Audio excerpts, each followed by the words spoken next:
Hi everyone, welcome back to Elizabeth Ann Can Stitch. In today's episode, we are going to make a notebook cover. This is a fabric padded notebook cover that you can make to fit any size spiral notebook, any type of lay flat notebook that you have.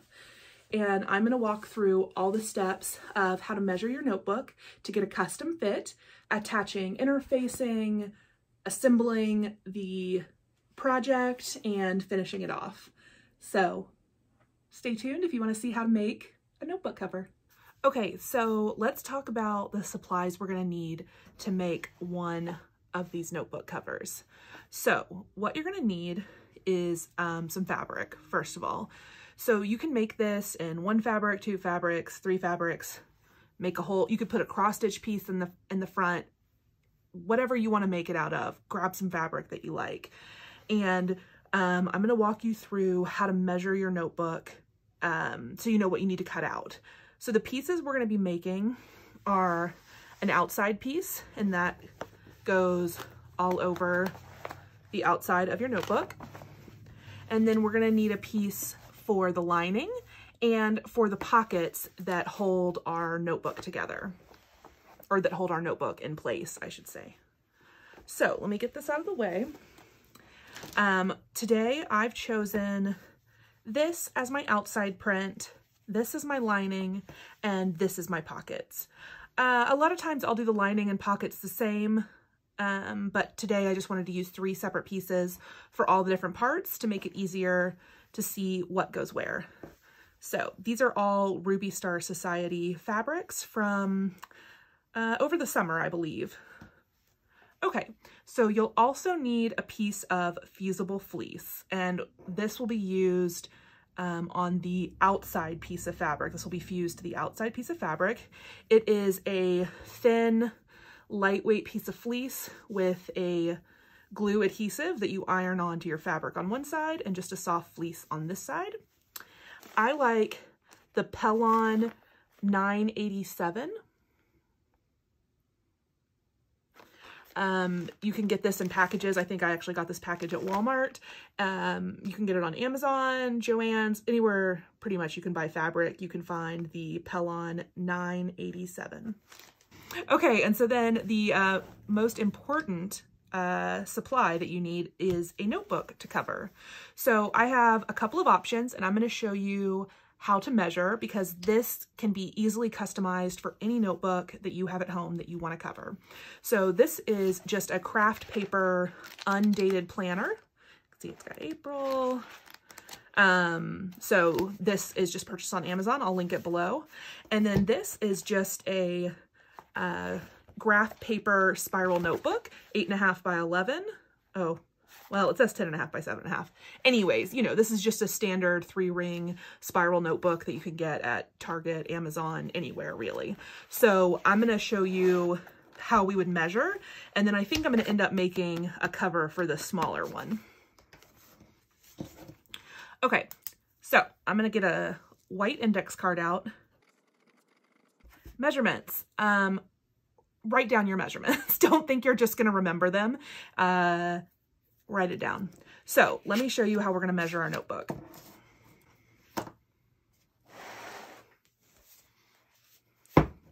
Okay, so what you want to do using either your gridded mat or using a ruler of some sort is to measure your notebook. So the first thing I'm going to do is get the height of my notebook. And I'm just going to lay it down on my gridded mat. Let's start over here at the 10. So my notebook is 8.5 inches tall. So I'm going to write that down. Okay, so now that we have the height of our notebook, let's measure the width. So the width is not as simple as just opening up the notebook and measuring here to here, because if you made your cover this exact width, you could get the notebook in and it would lay flat, but when you went to close it, you wouldn't have enough fabric to close it. So your notebook cover needs to be a little bit wider than you might think in order for it to close and lay flat nicely. So the easiest way I found to get that measurement is just to grab your backing fabric and lay it out on the board.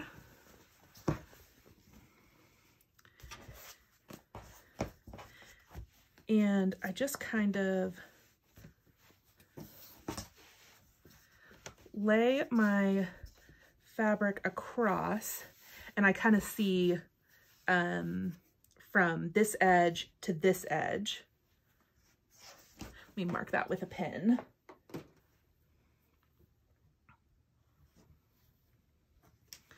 Okay, so from here to here, I need to know this measurement, because if you notice, if we open up our book, you know, this is a good inch, inch and a half wider than the width of our book, because we need some extra space to be able to close our notebook.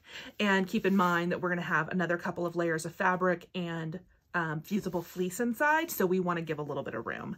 So I'm going to measure from here to here.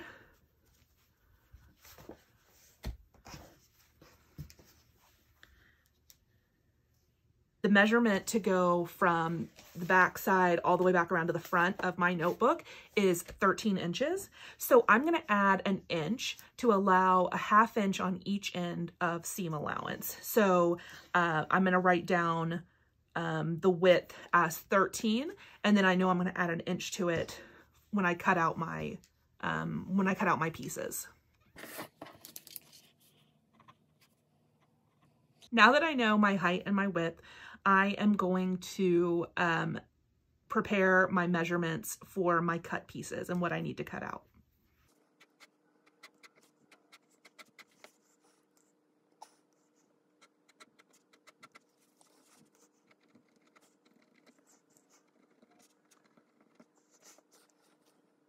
Okay, so for my outside piece, I'm going to add an inch to each one of these measurements to get the piece that I'm going to cut out. This gives me a ½ inch seam allowance. I'm going to use about a 3/8 of an inch seam allowance when I'm sewing my pieces together. And then when I turn right side out, I want to have at least 1/8 of an inch for top stitching. And so that inch seam allowance is going to give me that room.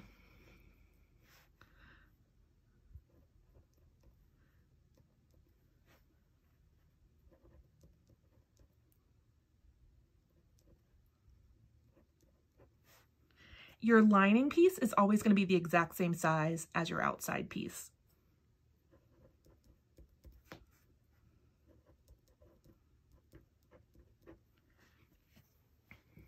Then we have our pockets.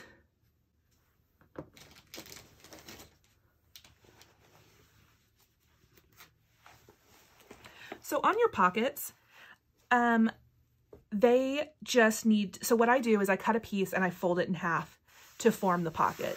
So for our small notebook here that we're going to cover today, let's see, each page is about almost 6 inches. So I want the pocket to be at least 4 inches to cover up most of this page when it's slid in, and that'll help keep it stable as we open and close the notebook. And this, the back page won't slip out of the notebook. So since I want 4 inches, I'm going to double that to 8 inches, and then I'm going to add an inch for that ½ inch seam allowance. So I'm going to cut out 9-inch long pieces by the height of my notebook.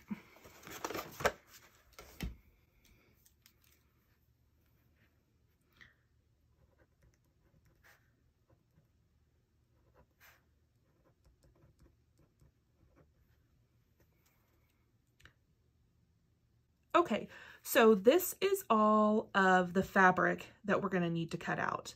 The last piece that we need to cut is a piece of fusible fleece.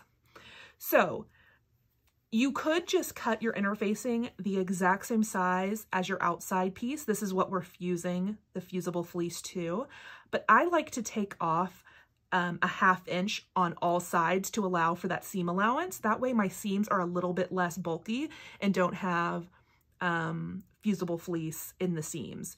So instead of cutting out a 9.5 by 14 piece of interfacing, I'm going to cut out 8.5 by 13.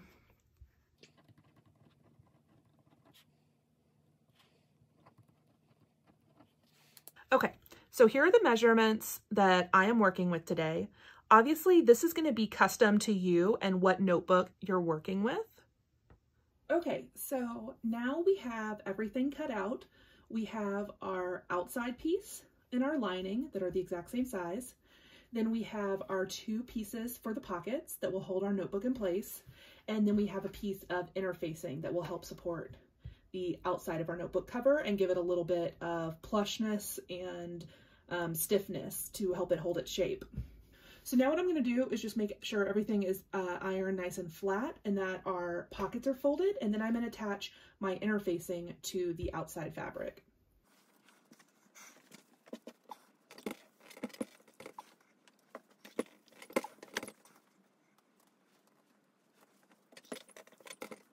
And we fold the pockets in half and iron them. So you want to make sure that your pocket is the same height as the outside and the lining of your notebook cover. And then the inside width is what we discussed earlier when we were measuring. And you want the fold on the inside and you want this cut edge in the seam. So I'm going to iron the other one.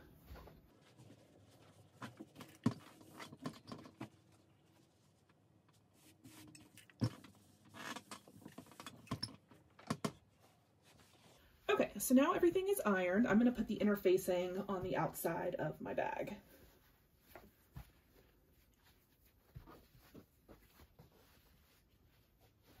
Okay, so then as I mentioned before, I cut my interfacing an inch smaller so that it ends up being a 1/2 inch inside of the edges all the way around the fabric.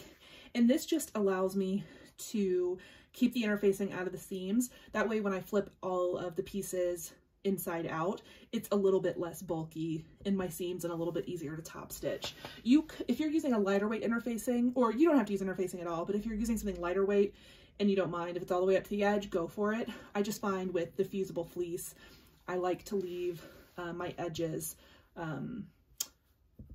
thinner so it's easier to work with.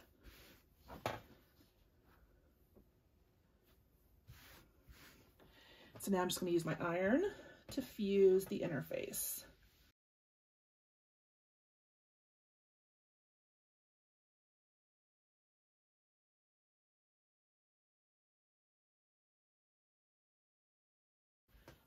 So one of the reasons I prefer the Pelion interfacing over any of the other brands is that it applies really evenly and smoothly and doesn't get wrinkly or bunchy where you fuse it. I have worked with some cheaper brands of fusible interfacing when that's all I could find, and they have a tendency to bubble up under the surface of the fabric, but the Pelion is a really good quality and doesn't do that to me. So now I'm just going to check, no, my corners aren't fully attached, so I'm going to let this sit a little while longer.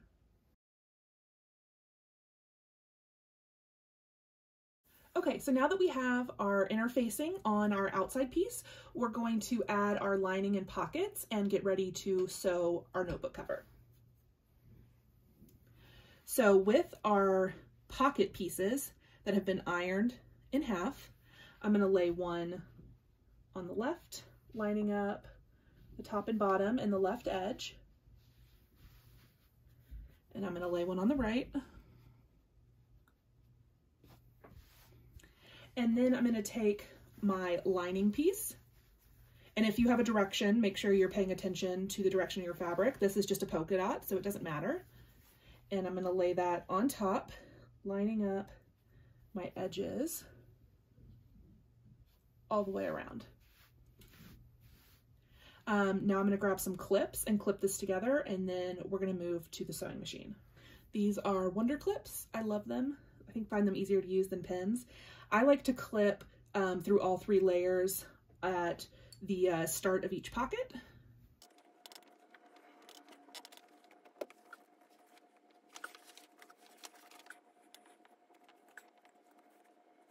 Okay, so here is our little sandwich that we're going to sew together, and we're going to make this like any other lined piece where you're sewing all of it together. We're going to leave an opening in one end so that we can turn everything right sides together. So I'm going to take this to the sewing machine, and I'll probably sew from this side so I can make sure I'm keeping my seam allowance outside of the Fusible fleece. And I'll probably use maybe a slightly generous 1/4 inch seam, and I'm going to start here and go all the way around and leave a hole in this side so I can turn my notebook cover inside out. So this would also be the point where if you wanted to add some sort of closure, like say twill tape or a piece of elastic and a button, this is where you would want to add those items. So if you were adding a ribbon or twill tape closure, you would just tuck that inside of your little notebook cover sandwich here and sew a tie at the middle point of each end.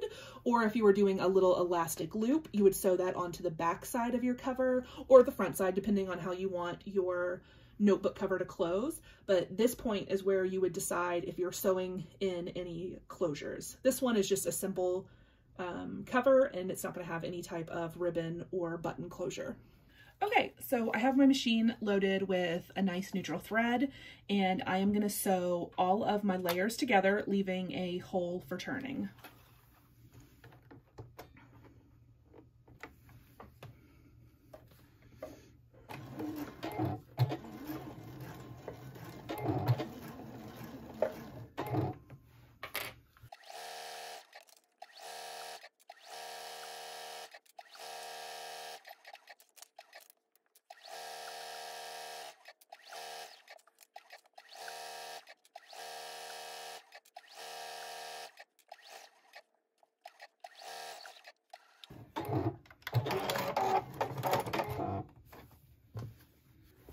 Okay, so now we have our piece sewn all the way around on 4 sides, except for a hole here for us to turn it inside out.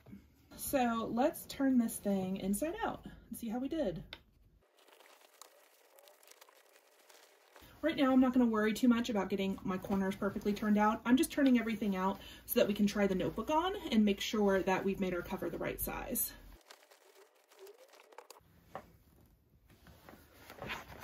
Okay, let's see how this goes. Oh, it's upside down, it doesn't matter. Okay, and so look at that. It closes nicely. It's not pulling up on our thing. We've made it the right size, and it opens. So yay, okay, we've made this the right size, so I can go ahead and clip my corners, turn them out nicely, and we can get this tops ironed and then top stitched. So I'm gonna use a sharp pair of scissors to just trim a little bit of extra fabric out of these corners. Not cutting through the seam, just some of the excess fabric.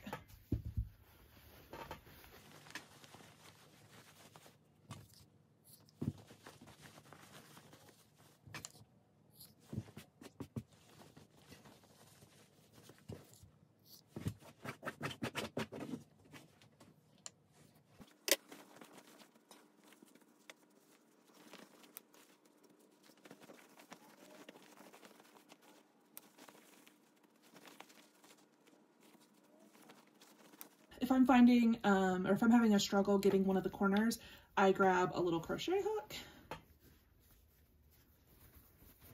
and I will use that in that corner to help me, just push that little corner out.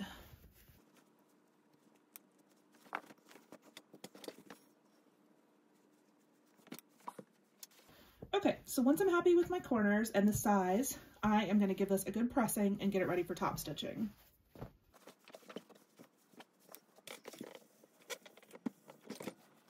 On the side where you left your hole, you'll want to tuck the fabric in and iron it flat, because then we'll go across with top stitch, and that is what will seal up our turning hole. And so you want to try and, I'll trim that thread in a second, but you'll want to try and get these edges really flat and straight compared to the rest of the side. That way you can't really see where your opening is. And just give that a really good press so it stays in place.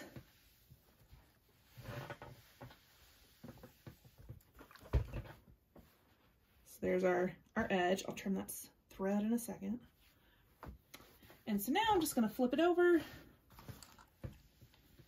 give the front a little press.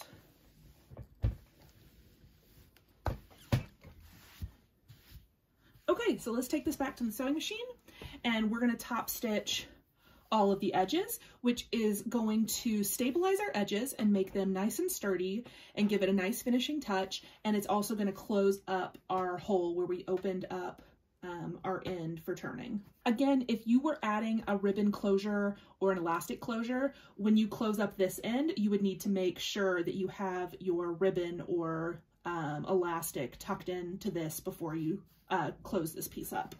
Okay, so let's top stitch this. I'm going to start my top stitching on the back side somewhere, so that way it's just a little less noticeable when I start and stop.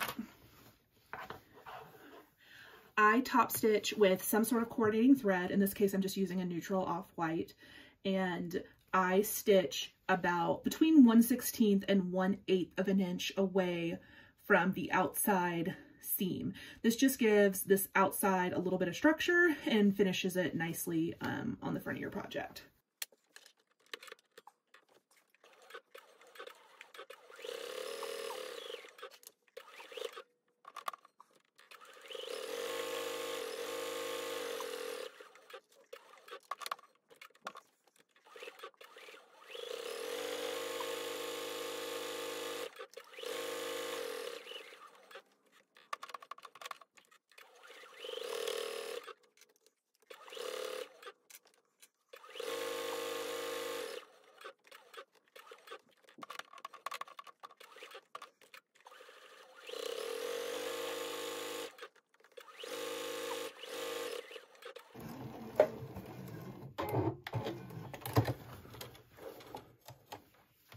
Okay, so now we have our notebook cover top stitched all the way around, so you can see, and we have our end closed where we had left it open for turning. And so now let's put our notebook inside and make sure we like it.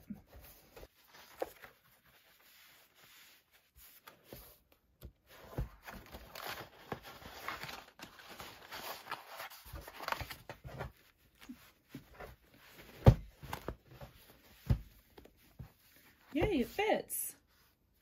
Trim up some loose threads. Okay, look at that. And that's our finished notebook cover. Good job, everyone. It turned out great. Thank you so much for watching. If you have any questions, please leave them in the comments below and I will answer them in the comments, and then I will answer some Q&A in my next regular floss tube video. So thank you so much for watching, and I'll see you next time.